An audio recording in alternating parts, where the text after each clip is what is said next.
Hey everyone, it's Carissa Wiley at sprinkledwithglitter.com. Thanks for joining me today. Today I am sharing another card in my Shine Bright Inspiration Week series. I'm going to share a shaker card and show you how you can use the Shine Bright die set in coordination with the layered Shine Bright stencil set. These products are designed to work together, and you can see in the Shine Bright die set, you get not only the words shine and bright, but you also get the shadow layers as well. Now for the stencil set, there are 4 different stencils. It also includes a mask that you can use over the entire area, and I'm going to show you how to use that today. So I'm starting out with the shine word, and I'm going to line that up where I want it to land on my A2 size panel. I am using a T-square ruler to make sure that I get this nice and straight on my card project, because everything that I do is going to hinge off of this being placed correctly. So I'm kind of placing it in the upper third and in the center of this card front. And once I get it exactly where I want it, I'm kind of fussing with it back and forth here. Once I get it exactly where I want it and I know that it's straight, I'm going to use some removable tape. This is mint tape from scrapbook.com to hold my die in place as I run it through my die cut machine. Now I'm die cutting this first because this is going to act as a place where I can line up all of my stencils. And I do have a tips and tricks video featuring the layered Shine Bright stencils, showing you a couple of ways that you can line this up, but die cutting first is one way that you can do this. Now, once I have this shine window kind of created in my card front, I'm going to bring in my ultra sticky grip mat, and I'm going to use this to hold my cardstock in place and my stencils in place as I do my stenciling. Now I'm going to use the windows, those die cut letter windows, to help me line up my stencil. So you'll find that the edge of the die cut is going to line up with some edges of the letters, and you'll be able to tell which letters line up with which part of the stencil. And you can do these stencils in any order. So just choose an order that you like and go in that order. Some stencils have more open areas, some have a few less open areas, but this first stencil that I'm using, and keep in mind they're not numbered, is going to use citrine ink. And then I'm going to line up my next stencil, and I'm using watermelon ink.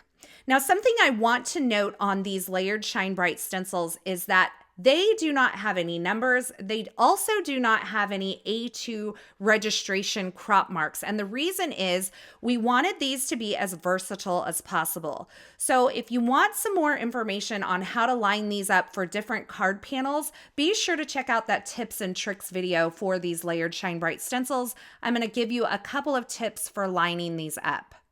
Now I'm working through my stencils here. I used sea glass cardstock for the third stencil that I put in place. And for the final stencil, I'm going to use juniper ink. And I'm not doing a whole lot of special blending on this. I am making the ink blending a little more intense around the letters and then kind of fading out. But overall, I'm not being too fussy about it.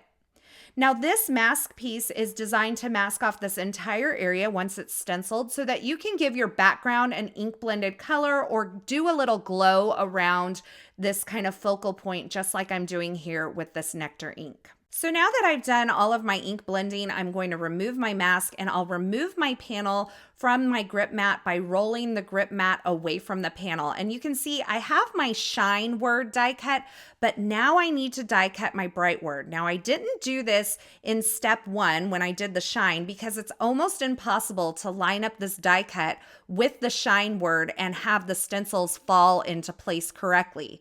So I usually just die cut or impress the word shine into my panel. I'll use that to line up my stencils, and then I can either impress the word bright or die cut the word bright. Now, in order to get perfect placement of this bright word, I did die cut it from some thin computer paper or typing paper, and I'm laying that over the top of this stenciled area. This will act as a guide to help me place this die in place. Now, you're going to kind of wiggle it around and you'll feel it fall into the opening of the typing paper beneath it. And then you can hold it in place using some repositionable tape while you run it through your die cut machine. And that will give you a perfect die cut every time. You'll see that my letters cut out perfectly right along the white edge of the stenciled area. Now, as I'm removing this, I'm going to be really careful that I don't tear my cardstock because I've put a lot of work into this panel already. Not hard work, but it is a little bit of time. And I'm going to make sure that I reserve the inner portions of the B and the R letters on this bright word. Those are the only two letters on this entire thing that you need to worry about the centers for. So I'm just going to make sure that if they didn't stick in my die, I set them aside. If they did, I'm going to make sure that I know where I put them so I don't have to redo this entire thing. Now there's a lot that you can do with this panel as it is. You can see I have that fabulous shine bright window, so you could make a window card, but today we're going to make a shaker card. I mean, look at this. Isn't that the coolest design? I absolutely love the rays coming out from this shine bright word. And keep in mind, you can use the shine bright stencils on their own. You don't have to use them in conjunction with the die, and vice versa with the dies. So these are some great products that have a lot of versatility. Now, once I have this panel trimmed down just a bit, about 1/8 of an inch off of each side, off the bottom and the side, I'm going to flip it over, and along the back, I'm going to place some liquid glue around that shine bright window. This is going to allow me to add a piece of acetate to the back to create a shaker window. If you are using liquid glue for this step, I just want to caution you not to use too much so that you don't get glue kind of squishing out into the open areas of your window. You just kind of want to go in with a light hand. The other option would be to use a strong double-sided tape adhesive. Now, once I have my acetate in place, I can go ahead and place the inner portions of the B and the R. So I'm just adding tiny dots of liquid glue and using a embellishment tool to place those inside of the openings of the letter, and they will stick to that acetate. Again, you want to make sure you're not using too much glue on this so that you're not having a messy shaker window, because no one likes a messy shaker window, right? So you can see I have those inner portions in place, and now we can flip this over and start adding our foam adhesive so that we can create a shaker well. Now, when you're creating a shaker well, a place for all of your sequins to kind of shake around, you want to make sure that your pieces of foam adhesive are butting up against each other to create kind of a solid cup for your shaker guts. So once I place my 2 strips along the side of this card, I'm going to place a large strip at the top, and I'm going to make sure that the edges of this large strip at the top come in contact with those strips along the side, and I did the same at the bottom of the shaker window as well. Now, for the backer for my shaker window, I am going to use this diamond glitter cardstock from the Stamp Market. It is so beautiful, and it really makes the shaker card like over the top, because not only do you have the bright sparkles of these stars and clear confetti that I'm placing inside the window, but you also have that glitter behind them, and this really does scream shine bright. Now, if you wanted to tone it back a little bit, you could use a piece of colored cardstock instead, but I really wanted this to just be a bright, super shiny card. I've removed the backer from the foam adhesive surrounding my shaker window, and now I'm adding some liquid glue to the top of that foam adhesive.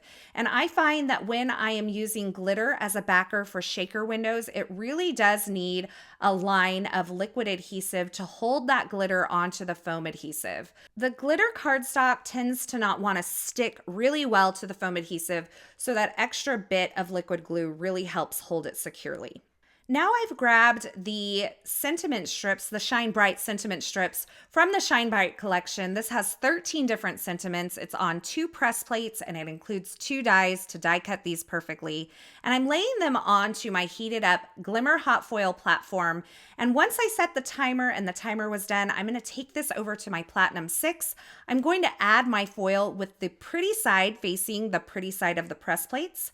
Then I added some sea glass cardstock and my 2 shims that come with the Glimmer hot foil system. Now, I have found that with my machine, I like to use a thin cardstock shim between those 2 shims, but that may differ for your machine. So you can see now I have 13 beautiful hot foiled sentiments. I'm going to cut them all out at one time using the coordinating dies. And I'm only using 1 sentiment for this card, so I'll have plenty of extras on hand for future card projects. Now I have the Disco Balls etch dies. This is also from my Shine Bright collection, and I'm die cutting the small and the medium size from some holographic cardstock. I've die cut some additional banner shapes from that sentiment strip set. I've just die cut them from some solid kind of coordinating cardstock here, and I'm offsetting that banner with my sentiment strip there to kind of create an extra layer of color and dimension on my card. Now I have my medium-sized disco ball. I'm adhering it to my card front using a little bit of tape runner adhesive, and I'll trim off the excess kind of along that card front there. And for my sentiment strip, I am going to add it on with some foam adhesive, but I will also add some liquid adhesive to that foam adhesive strip so that I can kind of wiggle it into place and make sure that it adheres really nicely to that holographic disco ball beneath. And you can see the angle on these sentiment strips is designed to match the angle of the rays on that Shine Bright stencil set, which I think is super fabulous.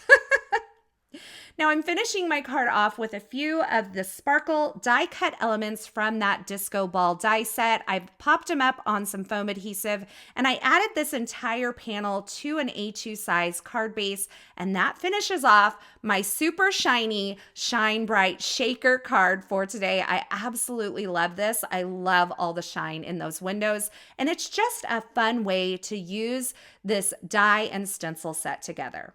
As always, I will have links to the featured products used in this project in the description at YouTube, so if you're looking for something in particular, you can check there, or you can head on over to my blog at sprinkledwithglitter.com. I'll have that linked below as well. Over there, you'll find more still shots, more information, and a complete list of supplies. Thank you so much for stopping by and hanging out with me today. I'm so glad you're here. I hope you enjoyed this card project, and I hope you enjoyed this video. If you did, be sure to give this video a thumbs up, and don't forget to subscribe and turn on the notifications here so you don't miss any of my card making and paper crafting video tutorials. Thanks again for watching. Don't forget to shine bright, and until next time, I hope you have a fabulous day.